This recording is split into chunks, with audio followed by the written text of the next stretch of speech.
ہمارے اس وقت ورکرز 88 کے اندر خامخواہ ڈال دیا گیا. اس دن پیشی ہے, پیشی پہ جج صاحب نہیں آئے, جج صاحب چھٹی پہ چلے گئے. 100 ورکر کی پیشی ہے, وہاں پہ جج صاحب نہیں آئے, اس وجہ سے کوئی اور جج بھیج دیتے.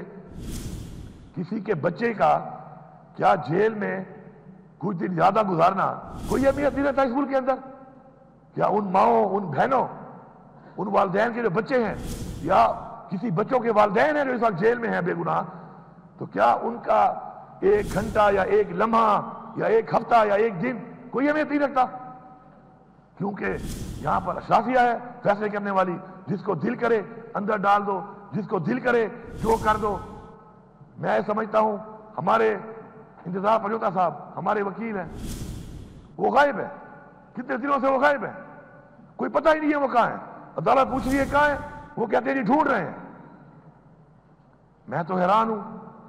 آئی جی پنجاب صاحب, آپ کے پی ہاؤس میں تو بڑے دھڑے سے ریجا کے ساتھ پولیس گھس جاتے ہیں, ادھر بندہ آپ کہہ رہے ہیں غائب ہے. یہ آپ کی پرفارمنس ہے؟ استعفیٰ دو, گھر جاؤ.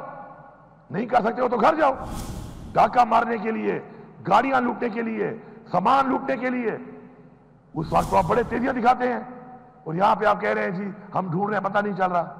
اگر تمہارا بیٹا ہوتا, یہ تمہارا بھائی ہوتا, تو پھر اسے پتہ چل جاتا. اور کل تمہارا بیٹا بھی ہو سکتا ہے, کل یہ تمہارا بھائی بھی ہو سکتا ہے. میں سب کو پیغام دے رہا ہوں, چاہے سیاسی پارٹیاں ہیں, چاہے کسی ادارے کے کوئی بھی لوگ ہیں. یہ جو آپ فیملیوں کی طرف اس طریقے سے آپ جو یہ رسم اور رواج قائم کر رہے ہیں, یہ اپنے گھر کی طرف راستہ دے رہے ہیں آپ لوگوں کو. خدا را یہ غلط رسم ہے, غلط رواج ہے, اجتناب کیا جائے اس سے. یہ وہ راستہ ہے جو آپ دکھا رہے ہیں اپنے گھر کا, یہ راستہ آپ کے گھر کو بھی جاتا ہے, یہ راستہ آپ کے بھائی کی طرف بھی جاتا ہے, آپ کی فیملی کی طرف بھی جاتا ہے, آپ کے بچوں کی طرف بھی جاتا ہے, آپ کی طرف بھی جاتا ہے.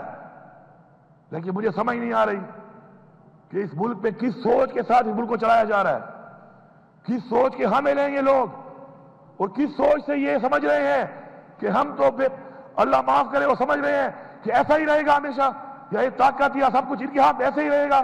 اس ملک میں کوئی ایسا نہیں آ سکتا اوپر کہ جو ان سے پوچھے گا ان سے حساب لے گا.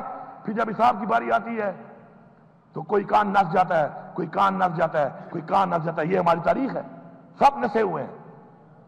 پاکستان کو لوٹ کے, غلط فیصلے کر کے, غلط پالیسیاں کر کے, جانی اور مالی نقصان اس ملک اور ملک کی عوام کو دے کر پھر نس جاتے ہیں.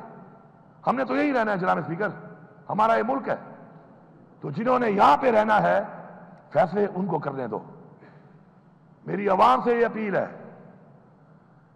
کہ یہ وقت آ گیا ہے, یہ وقت آ گیا ہے آج کہ آپ نے یہ فیصلہ کرنا ہے کہ جو چیزیں آپ نے دیکھی ہیں, آپ کے بچے اگر نہ دیکھیں, آپ چاہتے ہیں کہ وہ نہ دیکھیں, تو آپ کو اٹھنا پڑے گا, آپ کو نکلنا پڑے گا.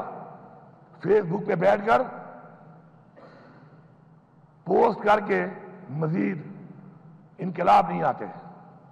اب انقلاب ہے, اب فزیکلی آنا پڑے گا, آگے فزیکلی نکلنا پڑے گا, گنتی میں آنا پڑے گا کھڑا ہو کر. کوئی بزدل ہے پیچھے کھڑا ہو جائے, بہت سے بہادر ہیں سینے پیش کرنے کے لیے, کھڑا تو ہو نا. کیونکہ اگر یہ جنگ ہم نے اب جیتنی ہے اس قوم کے لیے, یہ قوم کی جنگ ہے, کسی کی ذات کی جنگ نہیں ہے, تو ہمیں فزیکلی اس کا حصہ بننا پڑے گا, فزیکلی آگے بڑھنا پڑے گا, فزیکلی مقابلہ کرنا پڑے گا, اور فزیکلی اس قوم کو اب نکلنا پڑے گا. اور انشاءاللہ بہت جلد کوئی یہ سمجھتا ہے کہ ہم پیچھے ہٹ جائیں گے, یہ ان کی بھول ہے. ہم تیاری کر رہے ہیں, اب ایک اور تیاری کر رہے ہیں. ہم تیاری کر کے اب پھر آئیں گے, اس دفعہ مزید ایک اور سوچ کے ساتھ آئیں گے, مزید لوگوں کی سوچ ڈیولپ کر کے آئیں گے, مزید مضبوط ہو کے آئیں گے, تیار ہو کے آئیں گے. اور جب تک ہم اس قوم کی جنگ, حقیقی آزادی کی جنگ میں فتح حاصل نہیں کرتے, ہم وہ پشتوں میں کہتے ہیں نا, یا با سر ماتا ہو یا با غر ماتا ہو, یا ہم اپنے سر توڑوائیں گے, اور یا ہم یہ غرور کا پہاڑ ہم توڑیں گے انشاءاللہ. اور ہمیں اللہ پہ یقین ہے, ہمارا ایمان ہے کہ اللہ الحق ہے, حق کا ساتھ دیتا ہے. تکلیفات بھی آتی ہیں, کوشش کرنی چاہیے انشاءاللہ, ہماری کوشش جاری ہے. میں یہاں پارٹی سے غداری کرنے والوں کو چھوڑیں گے نہیں، جو کہتا تھا مجبوری تھی اسے استعفیٰ دے دینا چاہا گورنر خیبر پختونخوا علی امین گنڈا پور. فلور آف دا ہاؤس اظہار خیال